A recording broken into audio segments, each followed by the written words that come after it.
Hello guys, welcome to UPSC point. इस video में हम भारत के प्रमुख आयोग और समितियों को एमसीक्यूज के माध्यम से कवर करने वाले हैं। अक्सर यहाँ से परीक्षाओं में प्रश्न पूछे जाते हैं और कई सारे बच्चों को इसका नुकसान झेलना पड़ता है। इस वीडियो में हम हर प्रश्न के बाद डिटेल से एक्सप्लेनेशन करेंगे, जिससे कि एक ही प्रश्न से आपके कई सारे उत्तर कवर होने वाले हैं। आशा करता हूँ कि यह वीडियो आपके लिए काफ़ी हेल्पफुल होगा। तो चलिए शुरू करते हैं और बढ़ते हैं हमारे पहले प्रश्न की ओर। हमारा पहला प्रश्न है, राष्ट्रीय कृषि ग्रामीण विकास बैंक मतलब नाबार्ड की स्थापना किस समिति की सिफारिश पर की गई थी? तो इसमें सही उत्तर होगा ऑप्शन डी, शिवरमन समिति। थोड़ा सा इसको डिटेल से देखेंगे। शिवरमन समिति की स्थापना 1979 में हुई थी। इसकी अध्यक्षता योजना आयोग के पूर्व सदस्य बी शिवरामन ने की थी। ठीक है, इसी शिवरामन समिति की सिफारिश पर 1982 में राष्ट्रीय कृषि ग्रामीण विकास बैंक मतलब नाबार्ड की स्थापना हुई। 2 पॉइंट हम नाबार्ड के बारे में जानेंगे। नाबार्ड एक सांविधिक निकाय है। ठीक है, इसका मुख्यालय कहाँ है? मुंबई में। ये आपको याद रखना है। अगला प्रश्न है, महालनोबिस समिति किससे संबंधित है? तो इसका सही उत्तर होगा ऑप्शन ए, राष्ट्रीय आय से। चलिए इसको देखते हैं। राष्ट्रीय आय से संबंधित है महालनोबिस समिति और इसकी स्थापना हुई थी 1960 में। क्यों किया गया था इसका गठन? देखिए, पहली और दूसरी जो पंचवर्षीय योजना थी उसमें कौन लाभान्वित हुए हैं इसकी जांच करने के लिए, क्योंकि ऐसा माना जा रहा था कि इसमें कई लोगों की प्रति व्यक्ति आय नहीं बढ़ रही थी। इस महालनोबिस समिति को ही आय का वितरण और जीवन स्तर के नाम से भी जाना जाता है। तो ये याद रखना है कि महालनोबिस समिति का किससे संबंध था? राष्ट्रीय आय से, और 1960 में इसका गठन हुआ था। अब है हमारा तीसरा प्रश्न, 1991 में स्थापित नरसिम्हम समिति का संबंध किससे है? तो इसका सही उत्तर होगा ऑप्शन बी, बैंकिंग क्षेत्र में सुधार। डिटेल से बात करते हैं। वित्तीय प्रणाली और बैंकिंग क्षेत्र में सुधारों के लिए इस समिति का गठन किया गया। इस समिति का जो गठन है उसके अध्यक्ष थे आरबीआई के पूर्व गवर्नर मेधावोलु नरसिम्हम। ठीक है, किस समिति के? तो देखिए, इसका नाम है नरसिम्हम समिति। इसका गठन हुआ था 1991 में और यह थी बैंकिंग क्षेत्र में सुधार से संबंधित। आगे बढ़ते हैं, हम अगले प्रश्न को देखेंगे। अगला हमारा इम्पोर्टेंट प्रश्न है, किस आयोग की सिफारिश पर आरबीआई मतलब भारतीय रिजर्व बैंक की स्थापना हुई थी? तो इसका सही उत्तर होगा ऑप्शन सी, हिल्टन यंग आयोग 1926। इसके बारे में डिटेल से बात करते हैं। इसकी स्थापना ब्रिटिश सरकार ने साल 1926 में की। आयोग का नेतृत्व एडवर्ड हिल्टन यंग ने किया और हिल्टन यंग कमीशन की सिफारिशों के आधार पर ही आरबीआई मतलब भारतीय रिजर्व बैंक की स्थापना हुई 1 अप्रैल 1935 को। इस कमीशन का गठन कब किया गया था? 1926 में। तो आपको ये याद रखना है। इसके बाद बात करें, कोठारी आयोग का गठन निम्न में से किस मुद्दे के लिए किया गया था? तो इसका सही उत्तर होगा ऑप्शन ए, शैक्षणिक सुधार। शैक्षणिक सुधार से संबंधित था कोठारी आयोग, ये याद रखना है। डिटेल से बात करेंगे। इसकी स्थापना 1964 में की गई थी। इस आयोग का उद्देश्य या मकसद भारत में शिक्षा के क्षेत्र की जांच करना और शिक्षा के लिए नीतियां बनाना। इस आयोग को राष्ट्रीय शिक्षा आयोग भी कहा जाता है, कोठारी आयोग को। तो ये याद रखना है। अगले प्रश्न को देखते हैं। पिछड़ी जातियों के लिए सीटों का आरक्षण के लिए किस समिति या आयोग का गठन किया गया? तो इसका सही उत्तर होगा ऑप्शन डी, मंडल आयोग। ठीक है, इसके बारे में विस्तार से बात करते हैं हम। भारत सरकार ने साल 1979 में इस मंडल आयोग का गठन किया। इसकी अध्यक्षता बिंदेश्वरी प्रसाद मंडल ने की। तो इनका पूरा नाम आपको याद रखना है। हो सकता है परीक्षा में मंडल सभी ऑप्शन के पीछे दे दे तो आप ये समझ नहीं पाएंगे कि कौन सा मंडल है। तो बिंदेश्वरी प्रसाद मंडल अच्छे से याद रखना है। इस आयोग का मकसद क्या था? सामाजिक और शैक्षणिक रूप से पिछड़े वर्गों के उत्थान के लिए उपायों की पहचान करना। इस आयोग ने अपनी रिपोर्ट कब दी थी? 1980 में। गठन हुआ था 79 में और रिपोर्ट दी थी 80 में। अध्यक्ष का नाम विशेष रूप से याद रखिएगा। मंडल आयोग के अध्यक्ष थे बिंदेश्वरी प्रसाद मंडल। पूरा नाम याद रखना है। ठीक है, अगला इंपॉर्टेंट प्रश्न है, व्हीटली आयोग का गठन निम्न में से किस मुद्दे के लिए किया गया था? तो इसका सही उत्तर होगा ऑप्शन सी, श्रम। थोड़ा सा मैं आपको बता दूं कि जो ब्रिटिश कालीन आयोग थे, जो समितियां थी, जैसे व्हीटली आयोग है ना, इसी तरह से जो हंटर आयोग है, सेडलर कमीशन है, उन्हें हमने ट्रिक के माध्यम से कवर किया है। यदि आपने वीडियो नहीं देखी हो तो आप उनको ज़रूर देखिएगा, उससे आपको काफ़ी हेल्प मिलेगी। हमने लगभग 30 आयोग इस तरह के हमने पूरी तरह से कवर किए हैं। जैसे उसमें हमने ली आयोग है तो उसका संबंध किससे है, वो भी हमने सारे आयोग को अच्छे से कवर किया है, वो आपको काफ़ी हेल्पफुल होंगे। अब देखिए व्हीटली आयोग का संबंध था श्रम से, इसके बारे में बात करते हैं। इसके जो अध्यक्ष थे वह जॉन हेनरी व्हीटली थे। इसका गठन किया गया था 1929 में। ठीक है, इसको क्या कहते हैं, रॉयल कमीशन ऑन लेबर के नाम से भी जाना जाता है। इसकी स्थापना भारत में औपनिवेशिक काल में श्रम की स्थिति सुधारने के लिए की गई थी। अगले प्रश्न की ओर बढ़ते हैं। वर्ष 1955 में गठित कार्वे समिति किस क्षेत्र से संबंधित थी? तो इसका सही उत्तर होगा ऑप्शन ए, ग्रामीण और लघु उद्योग। ग्रामीण और लघु उद्योग से संबंधित था कार्वे समिति का। डिटेल से बात करें तो कार्वे समिति ग्राम और लघु उद्योगों की समिति के नाम से जानी जाती है। इसका गठन किया गया था 1955 में। समिति का जो गठन है वह ग्रामीण विकास को बढ़ावा देने के लिए किया गया था, मतलब यह समिति का उद्देश्य था। समिति का नाम क्या था? कार्वे समिति। ठीक है, ये याद रखना है। केलकर समिति किससे संबंधित थी? तो इसका सही उत्तर होगा सार्वजनिक निजी साझेदारी मॉडल, जिसको पीपीपी मॉडल भी कहते हैं, अंग्रेजी में पब्लिक प्राइवेट पार्टनरशिप भी कहते हैं। तो सार्वजनिक निजी साझेदारी मॉडल या पीपीपी मॉडल से संबंधित थी केलकर समिति। थोड़ा सा हम इसको डिटेल से जानेंगे। भारत में सार्वजनिक निजी साझेदारी मॉडल का अध्ययन करने के लिए इस केलकर समिति का गठन किया गया था और इसके जो अध्यक्ष थे वह विजय केलकर थे। तो ये आपको याद रखना है। अगला है जीएसटी की सिफारिश किस समिति ने की थी? तो इसका सही उत्तर होगा ऑप्शन डी, विजय केलकर समिति। ठीक है, थोड़ा सा हम जीएसटी के बारे में जानेंगे। तो देखिए, इसका सुझाव दिया था विजय केलकर समिति ने वर्ष 2002 में। ठीक है, समिति ने जीएसटी को लागू करने की सिफारिश की थी और 2006-07 में बजट भाषण के दौरान तत्कालीन केंद्रीय वित्त मंत्री ने जीएसटी की घोषणा की, लेकिन लागू नहीं हुई, है ना। जीएसटी तो लागू हुई 16-17 में, तो लागू नहीं हुई, लेकिन घोषणा की थी, सिफारिश की थी विजय केलकर समिति ने। और एक मोस्ट इम्पोर्टेंट पॉइंट है, जीएसटी के जनक कौन है? अटल बिहारी वाजपेयी। तो आपको ये जो पॉइंट है काफ़ी इम्पोर्टेंट है, इसको याद रखना है।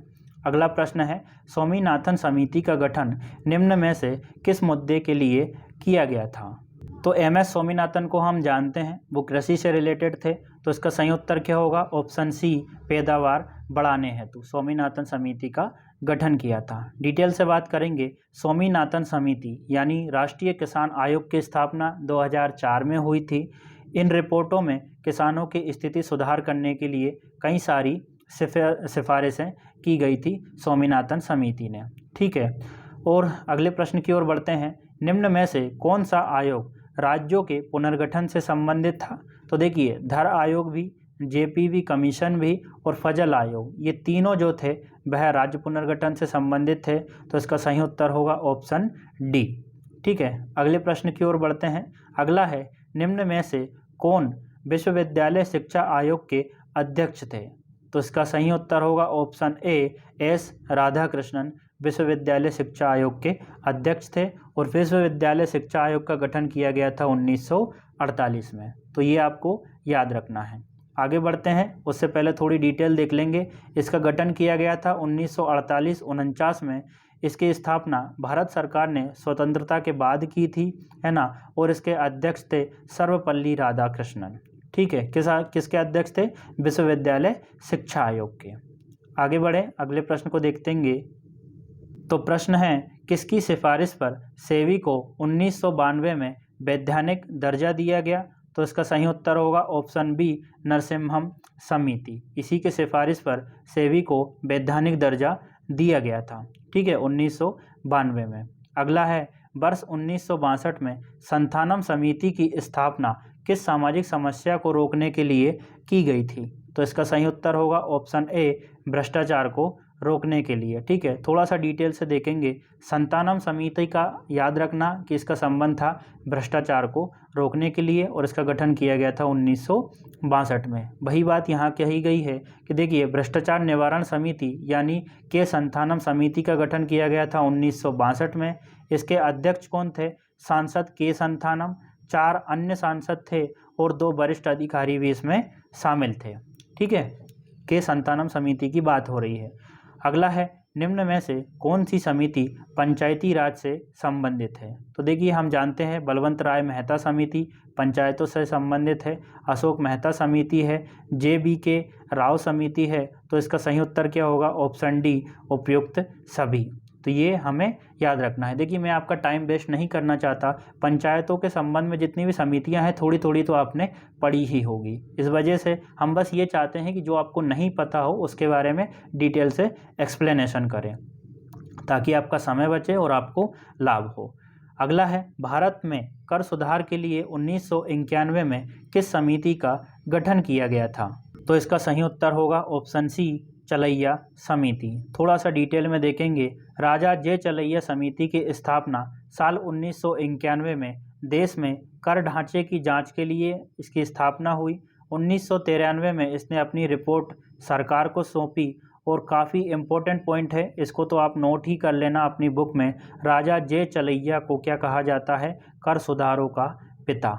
बहुत ज़्यादा ज़रूरी पॉइंट है आपके एग्ज़ाम के लिए कि कर सुधारों के पिता कौन कहलाते हैं? राजा जे चलैया। अगला प्रश्न है हमारा, बेसल समिति किससे संबंधित है? तो इसका सही उत्तर होगा ऑप्शन बी, बैंकिंग पर्यवेक्षण से। इसके बारे में डिटेल से बात करेंगे। बेसल समिति बैंकिंग पर्यवेक्षण पर एक अंतर्राष्ट्रीय समिति है। यह समिति बैंकों के लिए एक मानक तैयार करती है। साल 1974 में 10 देशों के केंद्रीय बैंकों के जो गवर्नर थे उन्होंने इस बेसल समिति का गठन किया गया था और इसका सचिवालय कहाँ है? स्विट्ज़रलैंड के बेसल में। तो ये आपको याद रखना है। अगले प्रश्न की ओर बढ़ते हैं। 19वां प्रश्न है, सरकारीय आयोग किस क्षेत्र से संबंधित था?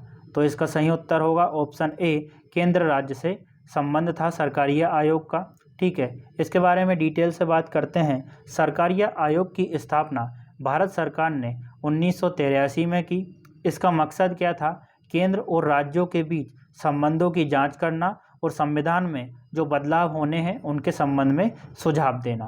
किसका था? सरकारीय आयोग का। ठीक है, इसकी अध्यक्षता न्यायमूर्ति रंजीत सिंह सरकारिया ने की थी। तो देखिए, कई बार परीक्षाओं में सरकारिया सरनेम से कई सारे ऑप्शन दे देते हैं और फिर हम कंफ्यूज हो जाते हैं कि यार पूरा नाम क्या था, क्योंकि पूरा नाम तो हम पढ़ते नहीं हैं, डायरेक्ट पढ़ते हैं सरकारीय आयोग। सरकारीय आयोग का संबंध है केंद्र राज्य से। तो यहाँ पर आपको डिटेल से जो मेन आयोग है ना उनके नाम पढ़ना है। तो क्या नाम था? रंजीत सिंह सरकारिया। ठीक है, हो सकता है परीक्षा में पूछ ले अजीत सिंह सरकारिया, रंजीत सिंह सरकारिया, फिर हम कंफ्यूज होंगे। तो आपको नाम पूरा पढ़ना है, रंजीत सिंह सरकारिया। अगले प्रश्न की ओर बढ़ते हैं। महालनोबिस समिति किससे संबंधित है? तो इसका सही उत्तर होगा ऑप्शन डी, राष्ट्रीय आय। ये तो हम पहले पढ़ चुके हैं। अगला है हमारा, राज्य पुनर्गठन आयोग का गठन किस वर्ष किया गया? तो इसका सही उत्तर होगा ऑप्शन सी, 1953 में।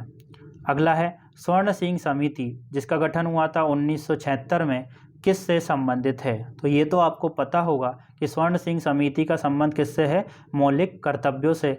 मतलब ऑप्शन बी हमारा सही होगा। इसी की सिफारिश के आधार पर हमने मौलिक कर्तव्यों को जोड़ा था। और देखिए, मौलिक कर्तव्यों के बारे में एक बात और बता दूं, हमने सारे मौलिक कर्तव्य क्रम से याद किए हैं, 1 से लेकर 11 तक। कौन सा मौलिक कर्तव्य कौन से उसमें है, जैसे पहला क्या है, दूसरा कौन सा है, तीसरा कौन सा है, सारे मौलिक कर्तव्य हमने याद किए हैं। आप चाहें तो पॉलिटी की ट्रिक वाली जो प्लेलिस्ट है उसमें जाकर देख सकते हैं। संविधान के भाग, नीति निर्देशक तत्व, मौलिक कर्तव्य और इस तरह से कई सारे ट्रिक के हमने वीडियो डाले हैं। आप चाहें तो वहाँ से देख सकते हैं, आपको सब कुछ याद हो जाएगा। प्रश्न है हमारा, रेकी समिति का संबंध किससे है? तो इसका सही उत्तर होगा ऑप्शन ए, अप्रत्यक्ष कर। इसके बारे में हम डिटेल से बात करेंगे क्योंकि इम्पोर्टेंट है। रेकी समिति का गठन 1992 में KL रेखी की अध्यक्षता में किया गया था। इसका मुख्य उद्देश्य या मकसद था अप्रत्यक्ष कर प्रणाली में सुधार करना। ठीक है, रेकी समिति आपको समझ आ गई होगी। अगले प्रश्न की ओर बढ़ते हैं। प्रश्न है हमारा, गरीबी आकलन से संबंधित समिति कौन सी है? तो देखिए, सुरेश तेंदुलकर समिति, रंगराजन समिति और लकड़ावाला समिति, ये तीनों समितियों का संबंध है गरीबी का आकलन करना, गरीबी के बारे में रिपोर्ट पेश करना, ठीक है, उसकी समीक्षा करना। तो तीनों समितियों को नोट कर लीजिएगा, यदि पता ना हो तो सुरेश तेंदुलकर समिति, रंगराजन समिति और लकड़ावाला समिति। तो इसका सही उत्तर होगा ऑप्शन डी, उपयुक्त सभी। अगला प्रश्न है, कोठारी आयोग किस क्षेत्र से संबंधित है? तो इसका सही उत्तर है ऑप्शन सी, शिक्षा। आगे बढ़ते हैं, थोड़ा सा इसके बारे में भी जानेंगे। इसकी स्थापना 1964 में की गई थी, है ना। इसके अध्यक्ष थे दौलत सिंह कोठारी। इसका उद्देश्य था भारत में शिक्षा क्षेत्र की जांच करना और शिक्षा नीतियों का निर्माण करना, ठीक है। अगला है हमारा, राज्य पुनर्गठन आयोग के अध्यक्ष कौन थे?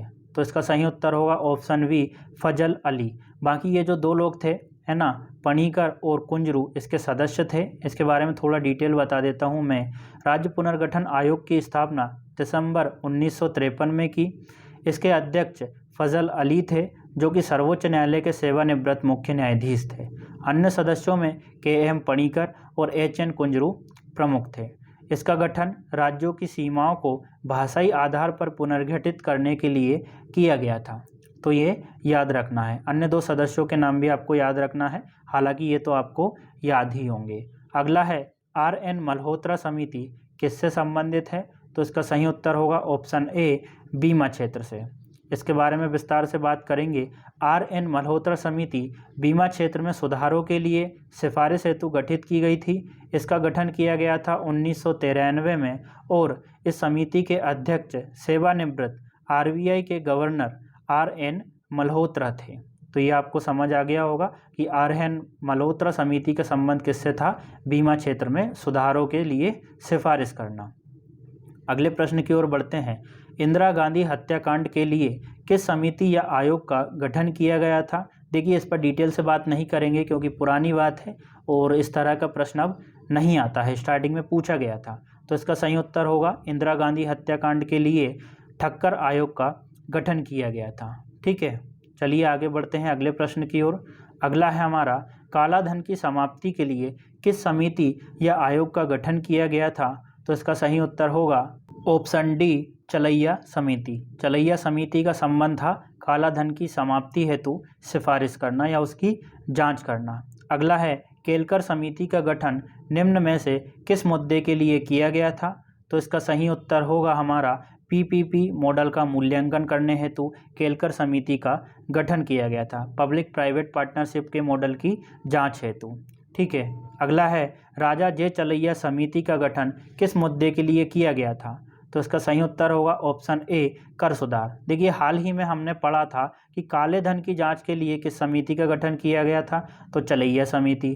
अब प्रश्न दूसरी तरह से भी आ सकता है, काला धन का मतलब क्या होगा? टैक्स नहीं देंगे, उसी की जांच करना होगा ना, है ना। तो अगला प्रश्न भी वही है हमारा, थोड़ा घूम के प्रश्न बनाया है ताकि आपको समझ आ सके कि किस तरह के प्रश्न बन सकते हैं। प्रश्न क्या बनाया है कि नाम दे दिया है आप डायरेक्ट समिति का, कि इस समिति का किससे संबंध था? तो कर सुधार से। अगर यहाँ पर आएगा काले धन की जांच हेतु तो वो भी सही आया होगा हमारा उत्तर, है ना। तो दोनों तरह से हमें पढ़ना है ताकि हमें लाभ हो सके। डिटेल में एक्सप्लेनेशन क्यों कर रहे हैं? ताकि हम एक साथ कई सारे प्रश्नों को कवर कर सकें। प्रश्न क्या है अगला हमारा, मुंबई दंगे जो कि 1992-93 में हुए, किस समिति या आयोग का गठन किया गया इनकी जांच हेतु? तो इसका सही उत्तर होगा ऑप्शन सी, श्री कृष्ण आयोग। इसका गठन किया गया था। डिटेल में बात करते हैं, श्री कृष्ण आयोग या फिर उसको श्री कृष्ण आयोग भी बोलते हैं, है ना। ऑप्शन में जो आएगा हमें क्लिक करना है। इस आयोग का गठन मुंबई में हुए सांप्रदायिक दंगों की जांच के लिए किया गया था। आयोग का गठन किया था महाराष्ट्र सरकार द्वारा। यदि स्टेटमेंट वाला प्रश्न आए कि इसका गठन भारत सरकार द्वारा किया गया था तो वो गलत होगा। महाराष्ट्र सरकार ने इसका गठन किया गया था, महाराष्ट्र सरकार द्वारा। और इस आयोग ने 92-93 में मुंबई दंगों के कारणों की जांच की थी। तो ये याद रखना है। मेन बात है कि किसने किया था, ना कि भारत सरकार। भारत सरकार ने नहीं किया था। यदि ऑप्शन में आए ना तो बिल्कुल गलत होगा, महाराष्ट्र सरकार ने किया था।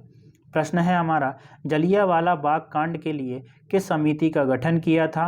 तो इसका सही उत्तर होगा ऑप्शन डी, हंटर कमीशन या हंटर आयोग।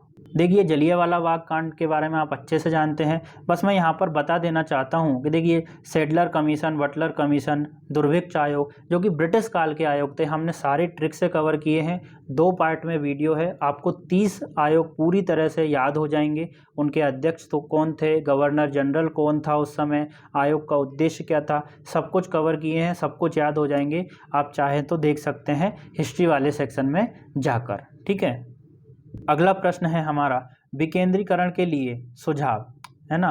विकेंद्रीकरण के लिए सुझाव मतलब पंचायती राज व्यवस्था के लिए किस समिति ने सुझाव दिया था? तो इसका सही उत्तर होगा ऑप्शन ए, बलवंत राय मेहता समिति। इसने त्रिस्तरीय पंचायती राज की स्थापना हेतु सुझाव दिया था। और पंचायतें आप पढ़ चुके होंगे, है ना, पॉलिटी वाला सेक्शन, तो उसमें आपको दिक्कत नहीं आएगी। अगला है हमारा सरकारीय आयोग का गठन निम्न में से किस मुद्दे के लिए किया गया था? तो सही उत्तर होगा केंद्र राज्य संबंध के जांच हेतु। अगर प्रश्न घूम के आता है कि केंद्र राज्यों के बीच संबंधों में सुधार के लिए या संबंधों की जांच हेतु किस आयोग का गठन किया गया था, तो ऑप्शन में होगा हमारा सरकारी आयोग। ठीक है, उसे ही हमें टिक करना है। अगले इंपॉर्टेंट प्रश्न की ओर बढ़ते हैं। प्रश्न है कौन सी समिति पंचायती राज से संबंधित है? तो देखिए हमारी इस ऑप्शन में है हमारी LM सिंघवी समिति, PK थुंगन समिति, ये दोनों ही हमारी पंचायती राज से संबंधित थी। तो ऑप्शन होगा ए और बी दोनों।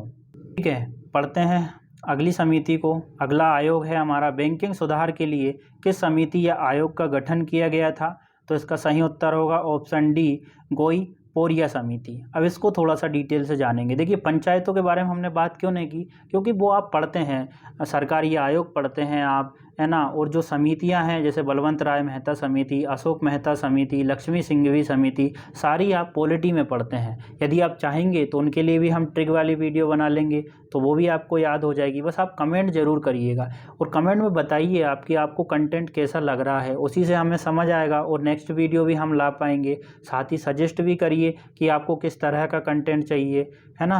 बढ़ते हैं, उसको हम पढ़ते हैं गोई पोरिया समिति के बारे में, जिसका संबंध किससे था? हमारा बैंकिंग सुधार के लिए। ठीक है, थोड़ा सा डिटेल से बात करें तो गोई पोरिया समिति की स्थापना हुई थी 1990 में। RBI ने इसकी स्थापना की थी। गोई पोरिया समिति को बैंकों में ग्राहक सेवा में सुधार के लिए खोज करने और सिफारिशों देने हेतु गठन किया गया था। प्रश्न है हमारा भंडारी समिति का गठन निम्न में से किस मुद्दे के लिए किया था? तो इसका सही उत्तर होगा क्षेत्रीय ग्रामीण बैंकों की पुनर्संरचना, मतलब ऑप्शन ए। ठीक है, ऑप्शन ए क्षेत्रीय ग्रामीण बैंकों की पुनर्संरचना, इसका संबंध किससे था? भंडारी समिति से। इसको डिटेल से पढ़ेंगे थोड़ा सा। भंडारी जो केंद्रीय ग्रामीण बैंकों की पुनर्गठन या पुनर्संरचना के लिए भंडारी जो समिति थी उसका गठन किया गया था 1994 में, तो ये याद रखना है। अगला है हमारा छोटे पैमाने के उद्योगों को सुझाव देने के लिए किस समिति या आयोग का गठन किया था? तो इसका सही उत्तर होगा ऑप्शन बी, आबिद हुसैन समिति। थोड़ा सा हम इसके बारे में पढ़ेंगे, आबिद हुसैन समिति के बारे में। तो आबिद हुसैन समिति भारत में आर्थिक सुधारों के लिए गठित की गई एक समिति थी। इसका गठन किया था 1997 में। इस समिति की सिफारिश के आधार पर लघु उद्योगों के लिए वस्तुओं के आरक्षण को धीरे धीरे खत्म कर दिया। ठीक है, आबिद हुसैन समिति का किससे संबंध था? छोटे पैमाने पर उद्योगों को बढ़ावा देने हेतु सुझाव देने के लिए। ठीक है, तो इतना याद रखना है। प्रश्न है हमारा तेंदुलकर समिति का गठन निम्न में से किस मुद्दे के लिए किया गया? तो इसका सही उत्तर होगा निर्धनता रेखा के आकलन हेतु। हमने बहुत सारी समितियां पढ़ी थी गरीबी रेखा से रिलेटेड, है ना, तो वो याद रखना है आपको। मैं इसलिए नहीं बता रहा हूँ ताकि आप उनको रिकॉल करें, और नहीं आ रही है ना तो दोबारा देखें, क्योंकि काफ़ी इंपॉर्टेंट है गरीबी मापन के लिए, है ना। अगला है हमारा, उसके बारे में थोड़ा सा हम जान लेते हैं तेंदुलकर समिति के बारे में। देखिए तेंदुलकर समिति गरीबी मापने के तरीके सुधारने के लिए बनाई गई थी। इसकी अध्यक्षता सुरेश तेंदुलकर ने की थी। दिसंबर 2005 में इस समिति का गठन किया और इसने रिपोर्ट दी 2009 में। प्रश्न है हमारा काफ़ी इम्पोर्टेंट है, कैशलेस लेन देन को बढ़ावा देने के लिए भारत सरकार द्वारा किस समिति का गठन किया? तो इसका सही उत्तर होगा ऑप्शन सी, नीरज गुप्ता समिति, नीरज कुमार गुप्ता समिति। थोड़ा सा हम डिटेल की बात करें तो कैशलेस लेन देन को बढ़ावा देने के लिए केंद्र सरकार और आरबीआई द्वारा। तो ये याद रखना है कि इसमें केंद्र सरकार और आरबीआई दोनों का रोल है। कैशलेस लेन देन को बढ़ावा देने के लिए केंद्र सरकार और आरबीआई द्वारा नीरज कुमार गुप्ता समिति का गठन किया। और इस समिति का गठन कब किया था? 500 और 1000 के जो नोट बंद हुए थे उसके बाद क्या करना है, कैशलेस लेन देन को कैसे बढ़ाना है ना। तो ये सब सुझाव देने के लिए समिति का गठन किया गया था। आशा करता हूँ दोस्तों आपके लिए यह वीडियो काफ़ी हेल्पफुल हुई होगी। अगर अच्छी लगी हो तो लाइक शेयर और सब्सक्राइब ज़रूर कीजिएगा। साथ ही सजेस्ट करें कि आप अगली वीडियो किस पर चाहते हैं, तो हम आपके लिए उपलब्ध करवा देंगे। हमारा व्हाट्सएप और टेलीग्राम चैनल है यूपीएससी पॉइंट ऑफिशियल नाम से। ये लोगो आपको दिख जाएगा जैसे ही आप सर्च करेंगे यूपीएससी पॉइंट ऑफिशियल, तो यह लोगो देखकर आप उसे ज्वाइन कर सकते हैं। बहुत सारा ऐसा कंटेंट जो कि हम यूट्यूब पर पब्लिश नहीं कर सकते वहाँ पर डाल देते हैं, तो आपको अपडेट मिलता रहेगा परीक्षा से संबंधित। यदि वीडियो अच्छी लगे तो लाइक ज़रूर कीजिएगा। Thank you.